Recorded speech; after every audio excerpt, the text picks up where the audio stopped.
Pag namatay yan, may problema na yung ating regulator. Ayan, konting tips lang mga ka-basics sa ating motor. Kung battery operated ang ating motor, kagaya nito, Yamaha SZ battery operated, dapat pag tinanggal mo itong battery niya, aandar pa rin siya. Okay?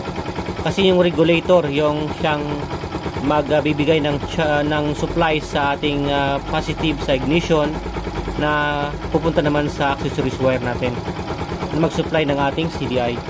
So ayan, tatanggalin natin yung ating battery. Tanggalin natin, yun o. Good. So kaya pa ng ating regulator, maganda pa yung ating regulator. Okay?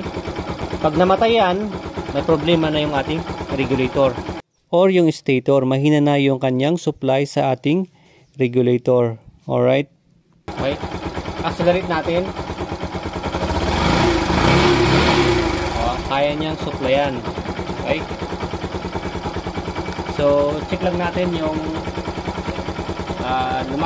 lumabalabas na output ng ating regulator. Okay? Yan.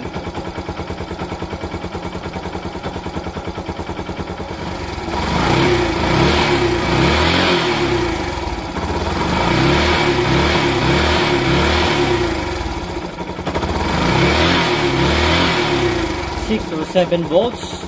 Good na yan sa mismong galing sa ating regulator. Okay? Pag halimbawa ito, naging ko na lang 1 volts, okay? Wala na, no? Or 2 volts lang yung lumalabas, langanin ka na sa sinusupply ng ating regulator sa battery natin or yung charging ng ating regulator sa ating battery.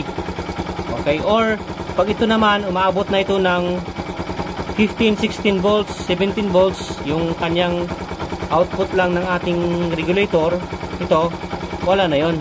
Possible na overcharging na yung ating regulator, sira na siya, hindi na niya ma-convert yung AC to DC. Alright, yun lang. Thanks for watching.